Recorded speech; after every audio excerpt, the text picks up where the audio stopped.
السلام علیکم ورحمۃ اللہ وبرکاتہ۔ ناظرین، عربی زبان میں کسی کی سخاوت و فیاضی بڑھا چڑھا کر بیان کرنی ہو تو کہا جاتا ہے کہ فلاں شخص حاتم سے بھی زیادہ سخی ہے۔ اردو میں بھی اسی طرح کہا جاتا ہے۔ اس سے اندازہ لگایا جا سکتا ہے کہ حاتم طائی اپنی سخاوت اور خدمت خلق کی وجہ سے مشہور تھے۔ حاتم طائی کی سخاوت کے قصوں نے انہیں افسانوی شخصیت بنا دیا ہے۔ پاکستان سمیت بر صغیر میں حاتم طائی کی سخاوت ضرب المثل بن گئی ہے۔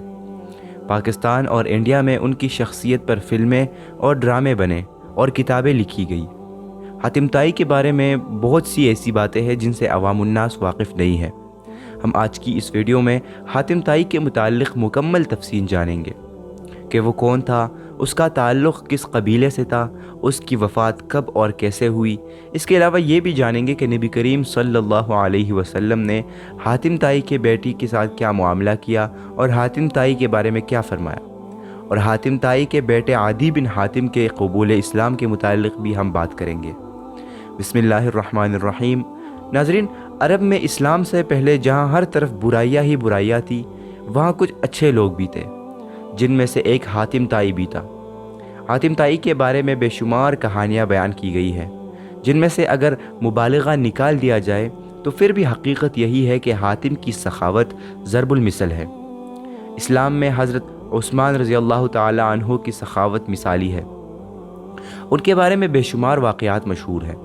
یہ حقیقت ہے کہ حضرت عثمان غنی رضی اللہ تعالی عنہ کے مال و زن اور عطیات و سخاوت کی وجہ سے اسلام کے پھیلاؤ میں بڑی سہولت پیدا ہوئی۔ حاتم عرب کے ایک مشہور قبیلے طے کا سردار تھا، اسی وجہ سے اس کو حاتم طائی کہتے ہیں۔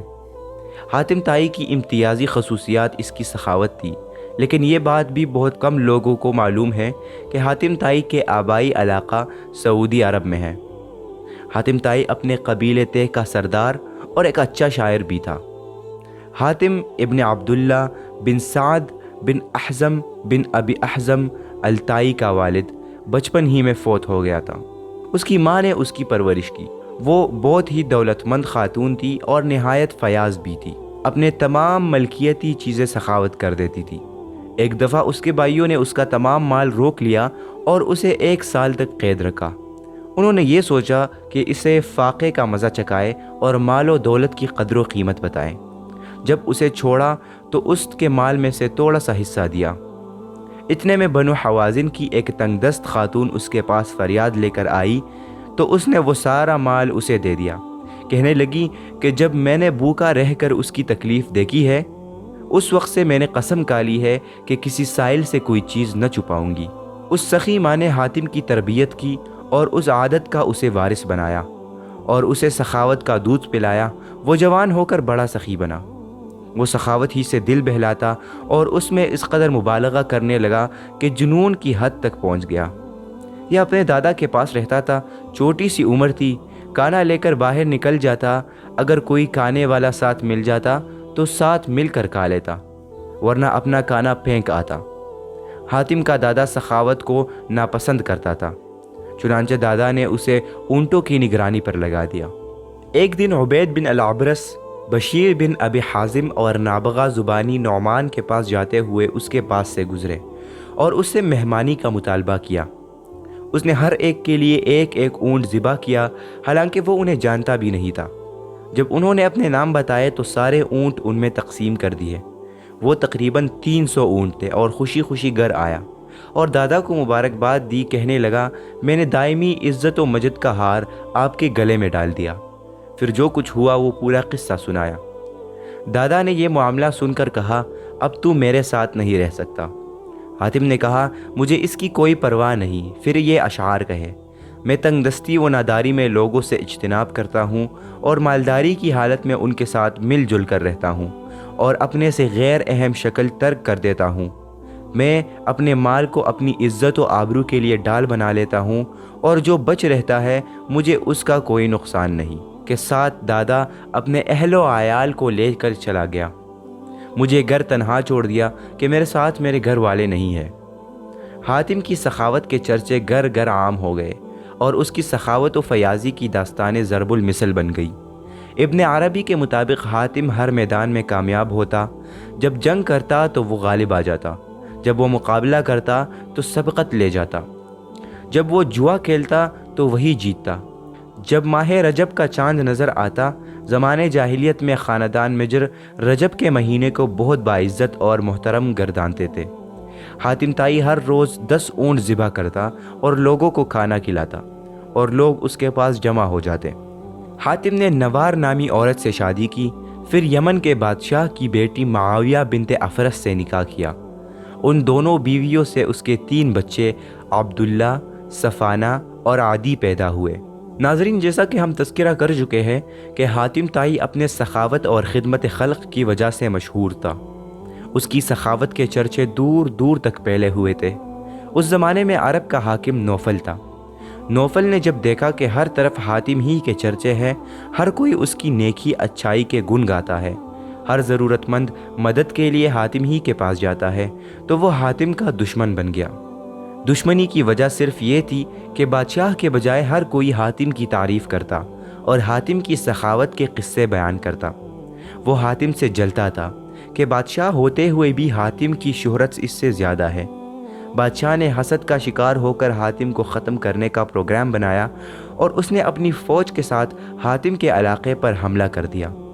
حاتم کو یہ جان کر بہت دکھ ہوا کہ بادشاہ نے ایک بہت بڑی فوج کے ساتھ اس کے علاقے پر حملہ کر دیا۔ حاتم نے یہ سوچ کر کہ اس کی وجہ سے خون خرابہ ہوگا، بے گناہ لوگ مارے جائیں گے، اس نے اپنا شہر چھوڑنے کا فیصلہ کیا۔ حاتم اپنا شہر چھوڑ کر پہاڑوں میں جا کر چھپ گیا۔ بادشاہ اپنی فوج کے ساتھ جب شہر میں داخل ہوا تو کسی نے اس کی فوج کا مقابلہ نہ کیا، کیونکہ حاتم طائی شہر چھوڑ کر چلا گیا تھا۔ بادشاہ نے حاتم کا تمام مال و اسباب لوٹ لیا۔ اس کے ساتھ ہی بادشاہ نے یہ اعلان کروایا کہ جو شخص حاتم کو ڈھونڈ کر لائے گا اس کو بہت بڑا انعام دیا جائے گا۔ حاتم نے پہاڑ کے کوہ میں پناہ لے رکھی تھی۔ ایک روز اسی کوہ کے قریب ایک بوڑھا لکڑہارا اور اس کی بیوی لکڑیاں کاٹ رہے تھے۔ وہ بہت غریب تھے اور مشکل سے زندگی بسر کر رہے تھے۔ روز روز کی محنت و مشقت سے تنگ آ کر لکڑہارے کی بیوی حسد سے بولی، کاش حاتم طائی ہمارے ہاتھ لگ جاتا، ہم اسے بادشاہ کے حوالے کر کے انعام پا لیتے اور ہمیں روز روز کی اس مصیبت سے نجات مل جاتی۔ لکڑہارا بولا، فضول بات مت سوچ، ہماری ایسی قسمت کہاں کہ حاکم ہمارے ہاتھ لگ جائے اور ہم انعام لے کر آرام سے زندگی بسر کریں۔ ہمارے نصیب میں تو یہی لکھا ہے کہ ہم جنگل سے لکڑیاں کاٹے، سر پر رکھ کر شہر جائے اور ان کو فروخت کر کے اپنا پیٹ بھر لے۔ حاتم طائی کوہ کے اندر بیٹھے یہ باتیں سن رہا تھا۔ یہ سوچ کر حاتم دل میں خوش ہوا کہ چلو اس بے سر و سامانی کی حالت میں بھی کسی کے کام آ سکتا ہوں۔ چنانچہ وہ کوہ سے باہر آیا، بوڑھے میاں بیوی سے بولا، میں ہی حاتم ہوں، مجھے بادشاہ کے پاس لے چلو اور اس کے حوالے کر کے انعام حاصل کرو۔ جلدی کرو، اگر کسی نے مجھے دیکھ لیا تو پھر تم بھی ہاتھ ملتے رہ جاؤ گے۔ حاتم کی باتیں سن کر لکڑہارا بولا، بھائی تمہارا بہت شکریہ، بے شک ہم غربت کے ستائے ہوئے ہیں، مگر ہم اتنے ظالم نہیں کہ تمہیں بادشاہ کے حوالے کر کے انعام حاصل کریں۔ ہم اسی طرح محنت مزدوری کر کے زندگی کاٹ لیں گے، اپنے آرام کی خاطر ہم یہ ظلم نہیں کریں گے۔ حاتم نے کہا، ارے بھائی یہ ظلم نہیں ہے، تم مجھے زبردستی پکڑ کر نہیں لے جا رہے ہو، میں تو اپنی خوشی سے تمہارے ساتھ جانے کو تیار ہوں۔ میرے اوپر تمہارا یہ احسان ہوگا کہ تم مجھے نیکی اور خدمت کا موقع دو۔ حاتم نے ان کو آمادہ کرنے کی بہت کوشش کی، لیکن لکڑہارا کسی صورت تیار نہ ہوا۔ تو حاتم نے اس سے کہا، اگر تم میری بات نہیں مانتے تو میں خود بادشاہ کے پاس جاتا ہوں اور اسے بتاتا ہوں کہ اس بوڑھے نے مجھے چھپایا ہوا تھا، پھر بادشاہ تمہیں سزا دے گا۔ لکڑہارا اور حاتم اس بحث میں مصروف تھے کہ کچھ لوگ حاتم کو تلاش کرتے ہوئے ادھر آ گئے۔ انہوں نے حاتم کو پہچان لیا اور اسے پکڑ کر بادشاہ کے پاس لے گئے۔ بوڑھا اور اس کی بیوی بھی ان لوگوں کے پیچھے چل پڑے۔ بادشاہ کے دربار میں پہنچ کر ہر شخص یہ دعویٰ کر رہا تھا کہ حاتم کو اس نے پکڑا ہے، وہی انعام کا مستحق ہے۔ بہت سارے دعوے داروں کی وجہ سے بادشاہ کے لیے فیصلہ کرنا مشکل ہو گیا کہ حاتم کو پکڑنے والا کون ہے۔ آخر بادشاہ نے حاتم طائی سے کہا کہ حاتم تم ہی بتاؤ کہ تمہیں پکڑ کر لانے والا بوڑھا لکڑہارا ہے جو چپ چاپ پیچھے کھڑا یہ تماشا دیکھ رہا ہے، باقی لوگ انعام کے لالچ میں جھوٹ بول رہے ہیں۔ لکڑہارا بولا، حضور والا، سچ تو یہ ہے کہ میں بھی حاتم کو پکڑ کر نہیں لایا، بلکہ یہ خود آیا ہے۔ پھر لکڑہارے نے بادشاہ سلامت کو تفصیل سے بتایا کہ کس طرح لکڑیاں کاٹتے وقت اس کی بیوی نے کہہ دیا تھا کہ اگر حاتم ان کو مل جائے تو وہ اسے بادشاہ کے حوالے کر کے انعام پائے اور مصیبت کی زندگی سے نجات پائے۔ حاتم ہماری باتیں سن کر پہاڑ سے نکل آیا اور اصرار کرنے لگا کہ ہم اسے بادشاہ کے پاس لے جائیں اور انعام پالے۔ جب ہم حاتم کو کسی طرح لانے پر تیار نہ ہوئے تو وہ خود ہی آپ کے پاس آنے کے لیے چل پڑا۔ دوسرے لوگ تو ویسے ہی چل پڑے تھے۔ اب یہ سب انعام کی خاطر جھوٹ بول رہے ہیں۔ بادشاہ کو جب یہ حقیقت معلوم ہوئی تو اس نے حاتم سے کہا، حاتم، میں تمہاری شہرت سے تمہارا دشمن بن گیا تھا، مجھے اپنے کیے پر افسوس ہے۔ تم واقعی عظیم انسان ہو جو ہر حال میں دوسروں کی مدد اور خدمت کے لیے تیار رہتے ہو۔ میں تم سے اپنے کیے پر معافی مانگتا ہوں۔ اس کے بعد بادشاہ نے لکڑہارے کو انعام دیا اور جھوٹے دعوے داروں کو سزا دی اور حاتم کا سارا علاقہ اسے واپس کرنے کا اعلان کر دیا۔ ناظرین، حاتم طائی کے گھر کوئی بھی مہمان آ جاتا، وہ اس کی عزت و تکریم میں کوئی کسر اٹھا نہ رکھتے تھے، بلکہ وہ خود مہمانوں کی تلاش میں لگے رہتے اور آگ روشن کر کے ان کو آوازیں دیا کرتے تھے، بلکہ اپنے غلام کو خوشخبری دیتے تھے کہ اگر اس آگ کی وجہ سے کوئی مہمان ہمارے گھر آ گیا تو تم آزاد ہو جاؤ گے۔ حاتم طائی کی سخاوت کے لیے ایک قصہ اس طرح سے بیان کیا جاتا ہے کہ روم کے بادشاہ کے دربار میں ایک دن حاتم طائی کی سخاوت کا تذکرہ ہوا۔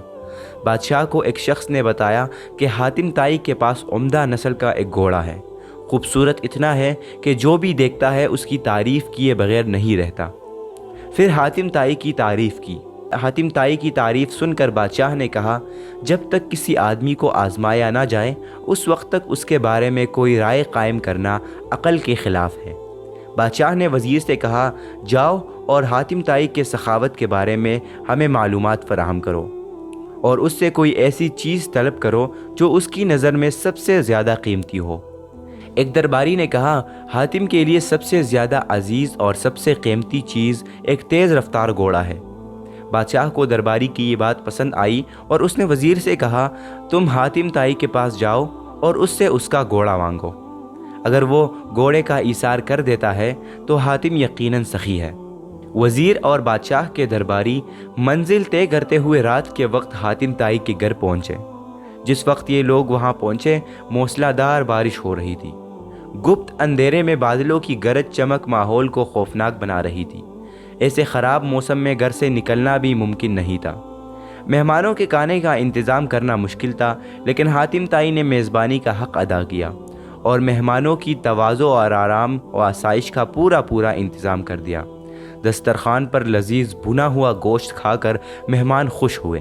انہوں نے اپنے اندر سفر کی تھکان کی جگہ توانائی محسوس کی اور گہری نیند سو گئے۔ صبح کے وقت بارش تھم چکی تھی۔ ناشتے کے دوران وزیر نے مہمان نوازی کا شکریہ ادا کیا اور آنے کا مقصد بیان کیا۔ وزیر نے کہا، ہمارے بادشاہ کے سامنے آپ کے گھوڑے کی بہت تعریف کی گئی ہے۔ بادشاہ چاہتا ہے کہ آپ اپنا گھوڑا بادشاہ کی خدمت میں نظر کر دیں۔ وزیر کی بات سن کر حاتم طائی افسوس کے ساتھ ہاتھ ملنے لگے اور افسردہ ہو کر بولے، اگر آپ گھوڑا لینے آئے تھے تو یہ بات آتے ہی مجھے بتا دینی چاہیے تھی، لیکن اب میں مجبور ہوں اس لیے کہ میرا پیارا گھوڑا اس دنیا میں نہیں ہے۔ پوری رات طوفانی بارش برستی رہی، میرے لیے ممکن نہیں تھا کہ اتنے سارے لوگوں کے لیے کھانے کا انتظام کر سکوں۔ یہ بھی ممکن نہ تھا کہ گاؤں سے ضیافت کے لیے کوئی جانور منگوا سکوں۔ لہٰذا میں نے گھوڑے کو ذبح کر دیا اور اس کا بنا ہوا گوشت دسترخوان کی زینت بن گیا۔ وزیر حاتم طائی کی بات سن کر حیران رہ گئے۔ بادشاہ کو جب یہ سارا قصہ سنایا گیا تو بادشاہ نے بھی حاتم طائی کی سخاوت کی بہت تعریف کی۔ ناظرین، قبیلہ بنی تیہ کے سردار حاتم طائی کے بارے میں یوں رقم ہے کہ ایک بادشاہ نے حاتم طائی کی اتنی شہرت سنی کہ بادشاہ نے محسوس کیا کہ اس کی شہرت، اس کا نام، اس کی عزت حاتم طائی سے کم ہے۔ بادشاہ کا دل بغض، انا اور حسد سے بھر گیا۔ اس کے دل میں یہ وسوسہ دھر گیا کہ جب تک حاتم زندہ ہے مجھے حاتم سے زیادہ عزت و شہرت نہیں ملے گی۔ تخریبی ذہن کو استعمال کر کے اس نے ایک مفسد، چالاک، جنگ پسند، لالچی اور کینہ دنیت شخص کو اس بات پر معمور کیا کہ وہ حاتم کو قتل کر کے اس کا سر لے آئے۔ دہشت گرد قرائے کے قاتل اپنے ترکش کو تیروں سے بھر کر اور تیز دار تلوار کو میان میں رکھ کر اس ملک کی طرف روانہ ہو گیا جہاں حاتم طائی رہتا تھا۔ حاتم طائی کے علاقے میں پہنچ کر اس شخص کے خوش گفتار، خوش مزاج اور پرسکون شخصیت سے ملاقات ہوئی۔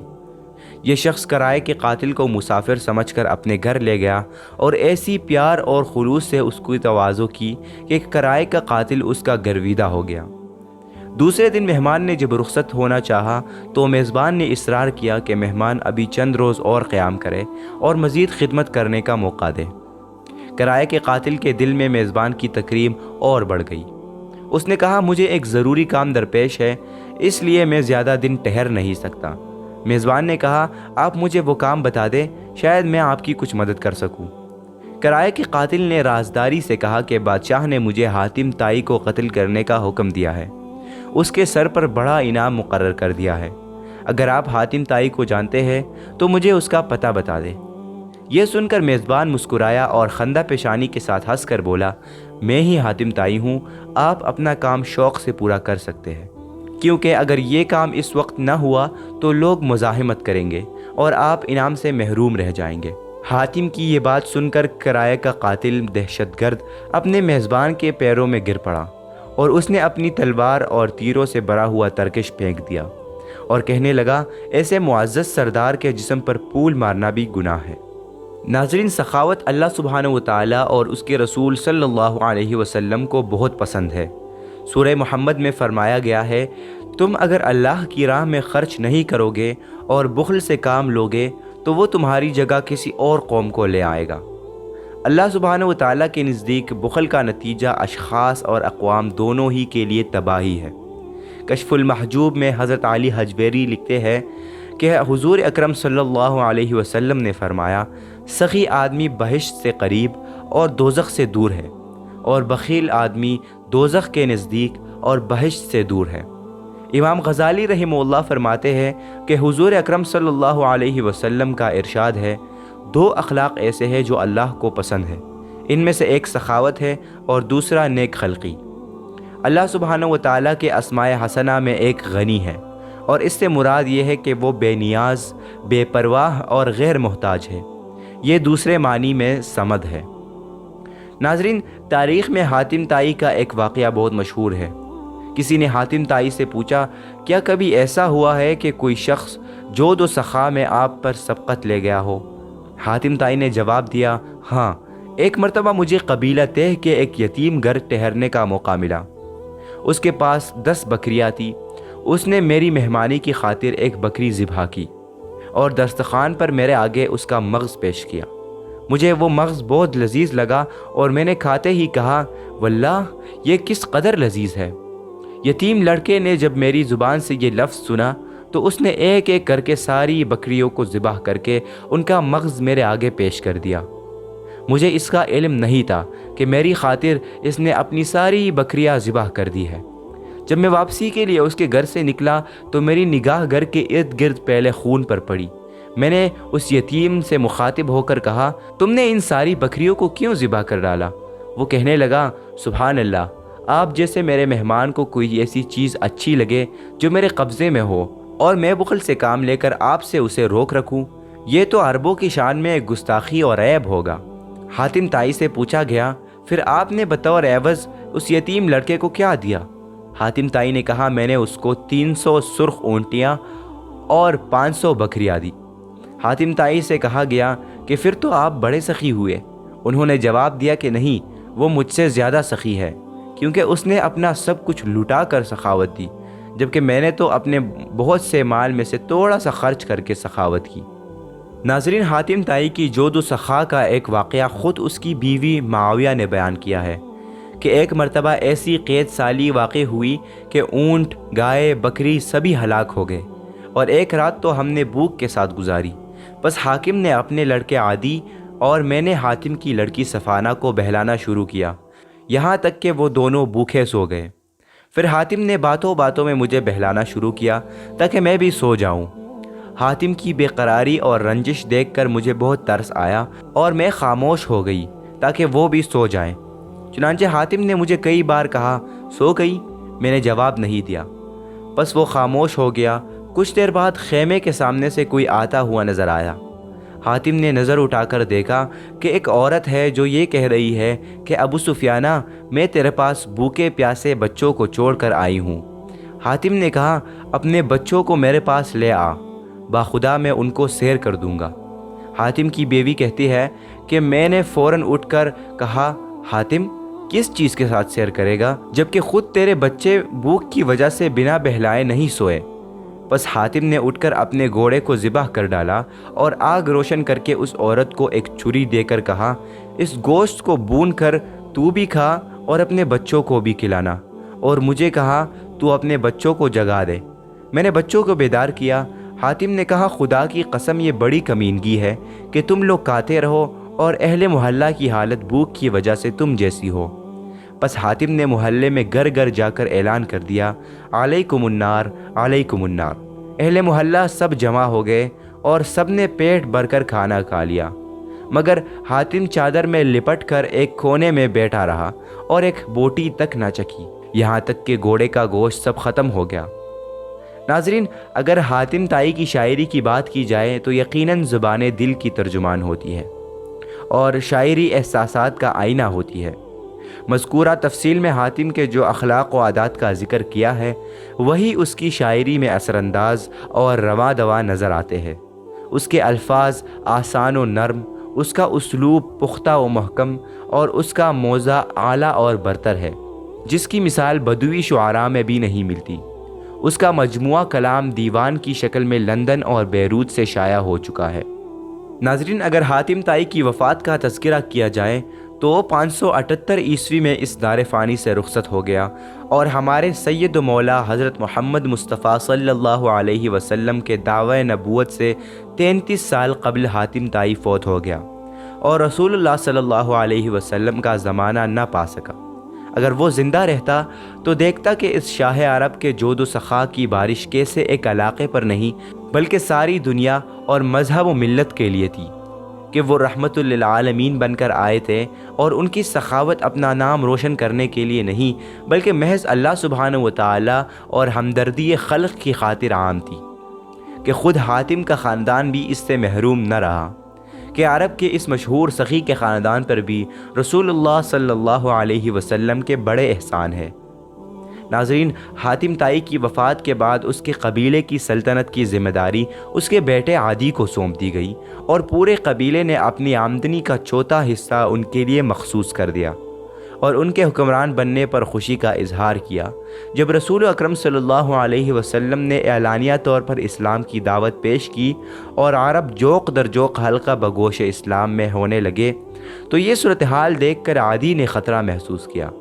ان کا خیال تھا کہ اگر عام لوگ اسی طرح آپ صلی اللہ علیہ وسلم کی دعوت سے متاثر ہوتے رہے تو بالآخر ہماری سلطنت بھی جاتی رہے گی، اس لیے انہوں نے اسلام کی اشاعت روکنے کے لیے ہر حربہ استعمال کیا اور آپ صلی اللہ علیہ وسلم سے بغض و عنا کی انتہا کر دی۔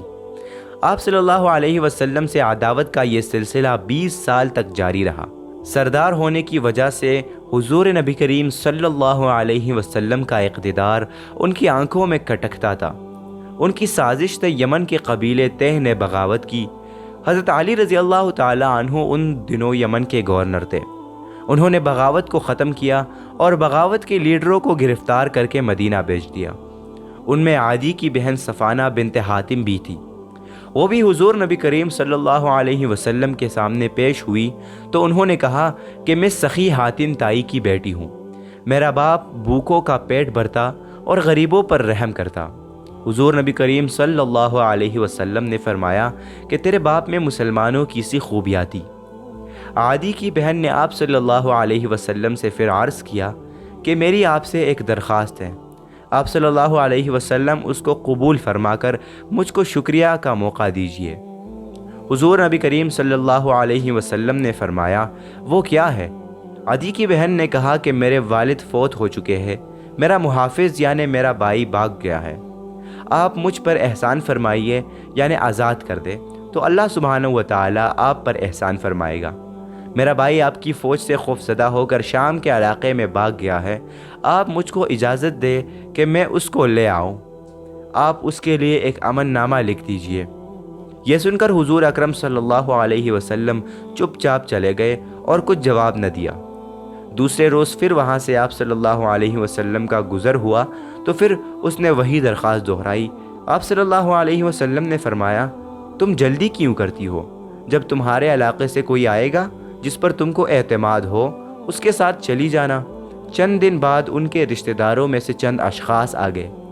صفانہ کہتی ہے کہ میں نے حضور نبی کریم صلی اللہ علیہ وسلم سے عرض کیا کہ میرے رشتہ داروں میں سے ایسے لوگ آ گئے ہیں جن پر مجھ کو اعتماد ہے۔ یہ سن کر آپ صلی اللہ علیہ وسلم نے میرے لیے کپڑے کے جوڑے بیچ دیے اور میرے لیے زاد راہ اور سواری مہیا فرمائی۔ میں اپنے قرابت داروں کے ساتھ بائی کے پاس پہنچ گئی۔ عادی فرماتے ہیں کہ میں اپنے بال بچوں میں بیٹھا ہوا تھا کہ دور سے مجھ کو چند سواریاں نظر آئی۔ میں نے دیکھا کہ میری بہن ہے، ابھی سواری سے اتری نہ تھی کہ مجھ کو برا بلا کہنا شروع کیا کہ تو بڑا ظالم ہے، اپنے بچوں کو اٹھا کر لے گیا اور بہن کو وہی چھوڑ گیا۔ چنانچہ بات سچ تھی اور میرے پاس کوئی عذر بھی نہ تھا۔ میں بہت شرمندہ ہوا۔ میں نے کہا مجھ کو معاف کر دیجئے۔ پھر میں نے اپنی بہن سے رسول اللہ صلی اللہ علیہ وسلم کے متعلق استفسار کیا۔ انہوں نے کہا کہ میرا تو خیال ہے کہ تم جلدی ان کی خدمت میں حاضر ہو جاؤ۔ اگر وہ نبی ہے تو تم کو جلدی سبقت کرنی چاہیے، اگر وہ بادشاہ ہے تو تمہاری عزت میں کوئی فرق نہیں آئے گا۔ میں نے کہا ٹھیک ہے، اور میں ان کے ساتھ سوار ہو کر مدینہ پہنچ کر مسجد نبوی میں داخل ہوا۔ آپ صلی اللہ علیہ وسلم مسجد نبوی میں تشریف فرماتے، میں نے سلام کیا۔ آپ صلی اللہ علیہ وسلم نے فرمایا، عدی بن حاتم ہو؟ آپ صلی اللہ علیہ وآلہ وسلم مجھے اپنے ساتھ گھر لے چلے۔ راہ میں ایک بڑھیا نے آپ صلی اللہ علیہ وسلم سے باتیں شروع کی۔ آپ صلی اللہ علیہ وسلم وہی کھڑے رہے جب تک بڑھیا کی داستان ختم نہ ہوئی۔ میں نے سوچا کہ بادشاہ اس طرح ضعیفہ بوڑھیا عورتوں کے روکنے سے نہیں رکا کرتے۔ محمد بادشاہ نہیں ہے۔ گھر میں داخل ہوئے، جس گدے پر آپ صلی اللہ علیہ وسلم بیٹھا کرتے تھے میری طرف سرکا دیا۔ گدا ایک ہی تھا۔ میں نے عرض کیا نہیں، آپ صلی اللہ علیہ وسلم اس پر بیٹھے۔ فرمایا نہیں، آپ بیٹھے۔ چنانچہ میں گدی پر بیٹھ گیا اور رسول اللہ صلی اللہ علیہ وسلم زمین پر بیٹھ گئے۔ اب مجھے یقین ہو گیا کہ آپ بادشاہ ہرگز نہیں ہیں۔ بیٹھتے ہی فرمایا، عادی تم رکوسی ہو؟ واضح رہے کہ رکوسی عیسائیوں کا ایک فرقہ تھا۔ میں نے جواب دیا ہاں۔ پھر فرمایا، تم اپنی قوم سے پیداوار اور مال غنیمت لیتے ہو؟ میں نے کہا جی ہاں۔ حضور نبی کریم صلی اللہ علیہ وسلم نے فرمایا، یہ تو تمہارے دین کے خلاف ہے۔ عادی نے کہا بے شک۔ اب میرے دل میں سوچا کہ ہو نہ ہو یہ نبی ہے۔ پھر آپ صلی اللہ علیہ وسلم نے فرمایا، اے عادی، تم کو یہ امر مانے ہوا کہ مسلمان نہایت مخلص، قلاش اور غریب ہے۔ عادی وہ وقت آنے والا ہے کہ مسلمان کے پاس اتنا مال آئے گا کہ کوئی زکوٰۃ لینے والا نہیں ملے گا۔ اے عادی، شاید تم کو یہ چیز مانے ہے کہ مسلمانوں کے مقابلے میں بڑی بڑی زبردست سلطنتیں موجود ہیں، دشمنوں کے پاس بے شمار فوجیں اور ہر طرح کے ہتھیار ہیں۔ عادی، وہ وقت آنے والا ہے کہ مسلمانوں کی سلطنت اتنی وسیع ہو جائے گی اور ایسا زبردست انتظام ہوگا کہ کوئی عورت تنہا قادسیہ کوفے سے کئی میل دور فاصلے پر واقع سے چلے گی اور خوفناک جنگلوں کو طے کرتے ہوئے مدینہ میں داخل ہو جائے گی۔ عادی، شاید تم کو یہ مانے ہے کہ سردست مسلمانوں کی سلطنت بہت توڑی ہے۔ عادی، خدا کی قسم ایک وقت آنے والا ہے کہ اسلامی فوجیں کسرا جیسی سلطنتوں کو پاش پاش کر ڈالے گی۔ عادی، کیا ابھی وقت نہیں آیا کہ تم پڑھو اللہ اکبر، اللہ بہت بڑا ہے؟ حضرت عادی کہتے ہیں کہ یہ تقریر سن کر میں اسی وقت مسلمان ہو گیا اور حضور صلی اللہ علیہ وسلم کا چہرہ مبارک خوشی سے چمک اٹھا۔ یہی حضرت عادی رضی اللہ تعالیٰ عنہ جو حاتم طائی مشہور سخی کے صاحبزادے ہیں، فرماتے ہیں کہ حضور نبی کریم صلی اللہ علیہ وسلم نے اس وقت جو 3 امور بیان کیے وہ میں نے اپنے آنکھوں سے دیکھ لیے، جبکہ تیسری بات بھی پوری ہوگی انشاءاللہ۔ پہلی، میرے سامنے کسرا کی زبردست سلطنت پاش پاش ہو گئی۔ دوسری، میری آنکھوں کے سامنے قادسیہ سے ایک عورت تنہا خطرناک جنگلوں کو طے کرتی ہوئی صحیح سلامت مدینہ طیبہ پہنچ گئی۔ مجھے یقین ہے کہ تیسری بات بھی پوری ہوگی۔ چنانچہ یہ تیسرا امر حضرت عمر بن عبدالعزیز رحمۃ اللہ علیہ کے دور خلافت میں پورا ہوا کہ لوگوں کو زکوٰۃ لینے والا کوئی نہیں ملتا تھا۔ 13 ہجری میں جب حضرت عمر فاروق رضی اللہ تعالیٰ عنہ نے عراق کی فتوحات کی تکمیل کے لیے تمام ممالک کے معروضہ سے فوجیں طلب کی تو عدی بن حاتم بھی اپنے قبیلے کے آدمیوں کو لے کر شرکت جہاد کے لیے پہنچے اور امیر عسکر مسنا کے ساتھ ہیرا کے مارکے میں شریک ہوئے۔ اس مارکے میں مسلمانوں کو کامیابی ہوئی اور ایرانیوں نے شکست کھائی۔ اس کے بعد نہر مسنا پر سفارائی ہوئی اور اس میں بھی عدی شریک تھے اور ایرانی ناکام رہے۔ اس کے بعد جسر کے مارکے میں شرکت کی، اسے مسنا کی غلطی سے مسلمانوں کو شکست ہوئی۔ اس سلسلے کی سب سے بڑی جنگ قادسیہ میں بھی عدی بن حاتم نے داد شجاعت دکھائی۔ سب سے آخر میں کوسی اور مدائن پر فوج کشی ہوئی، اس میں بھی ہمراہ اور مدائن کی فتح میں تھے۔ ان کے ساتھ کسریٰ کا خزانہ مسلمانوں کے قبضے میں آیا۔ انہوں نے اپنی آنکھوں سے حضور صلی اللہ علیہ وسلم کی پیشن گوئی کی تصدیق دیکھ لی۔ ان فتوحات کے علاوہ دستر اور نتابن کے معرکوں میں بھی شریک تھے۔ شام کی فتوحات میں بھی خالد بن ولید کے ہمراہ تھے۔ غرض اس عہد کی اکثر لڑائیوں میں انہوں نے شرکت کی سعادت حاصل کی۔ ایک مرتبہ حضرت عدی عمر فاروق رضی اللہ تعالیٰ عنہ کے زمانے میں مدینہ آئے اور ان سے مل کر پوچھا، آپ نے مجھے پہچانا؟ فرمایا، پہچانا کیوں نہیں؟ تم اس وقت ایمان لائے جب لوگ کفر میں مبتلا تھے۔ تم نے اس وقت کو پایا جب لوگ دھوکہ دے رہے تھے۔ تم اس وقت آئے جب لوگ پیٹ پھیر رہے تھے۔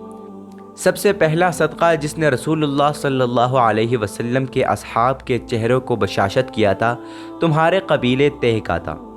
سن 68 ہجری میں حضرت عدی رضی اللہ تعالیٰ عنہ نے 120 برس کی عمر پا کر وصال فرمایا اور صحاح ستہ کی ہر کتاب میں آپ رضی اللہ تعالیٰ عنہ کی روایت کردہ حدیث مذکور ہے۔ بعض روایت کے مطابق حضرت عدی رضی اللہ تعالیٰ عنہ نے 120 سال کی عمر پا کر 68 ہجری میں مختار ثقفی کے دور میں کوفہ میں انتقال فرمایا۔ عدی بن حاتم آخری زمانے میں شرف با اسلام ہوئے، تاہم حضور صلی اللہ علیہ وسلم اور شیخین کے پاس برابر جاتے رہتے تھے۔ خصوصاً حضرت علی رضی اللہ تعالیٰ عنہ کے ساتھ ان کے تعلقات بہت زیادہ تھے، اس لیے وہ مذہبی علوم سے بے بیراں نہ تھے۔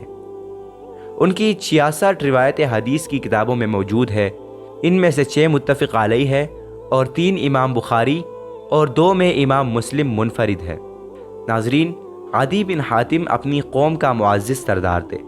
رسول کریم صلی اللہ علیہ وسلم نے بھی ہمیشہ ان سے محبت اور عزت کا سلوک فرمایا۔ خود رسول اللہ صلی اللہ علیہ وسلم کی شفقت و احترام کا ذکر بھی کیا کرتے تھے کہ میں جب بھی نبی کریم صلی اللہ علیہ وسلم کی مجلس میں حاضر ہوا، آپ صلی اللہ علیہ وسلم نے ہمیشہ میرے لیے مجلس میں کشادگی پیدا کر کے جگہ بنائی کہ جنبش فرمائی تاکہ جگہ پیدا ہو۔ ایک روز آپ صلی اللہ علیہ وسلم کسی گھر میں تشریف فرماتے جو آپ صلی اللہ علیہ وسلم کے صحابہ سے بھرا ہوا تھا۔ جو ہی آپ کی نظر مجھ پر پڑی، آپ صلی اللہ علیہ وسلم نے میرے لیے کشادگی پیدا کی اور میں آپ صلی اللہ علیہ وآلہ وسلم کے پہلو میں جا کر بیٹھ گیا۔ معلوم ہوتا ہے کہ حاتم طائی کی سخاوت کی نیکی اور ادا اللہ سبحانہ و تعالیٰ کو بھی ایسی پسند آئی کہ ان کی اولاد کو اسلام کی نعمت سے مالا مال کر دیا اور وہ رسول اللہ صلی اللہ علیہ وسلم کے احسانات کے مورود ٹھہرے۔ اس سب سے معلوم ہوتا ہے کہ سخاوت اللہ اور اس کے رسول صلی اللہ علیہ وسلم کو بہت پسند ہے اور یہ انبیاء کرام علیہ السلام کی سنت بھی ہے۔ اللہ پاک سب کو اس سنت کو زندہ رکھنے کی ہمت و توفیق عطا فرمائے۔ اللہ سبحانہ و تعالی ہمیں سمجھنے کی اور نیک عمل کرنے کی توفیق عطا فرمائے اور ہمارے گناہوں کو معاف فرمائے۔ آمین۔ والسلام علیکم ورحمۃ اللہ وبرکاتہ۔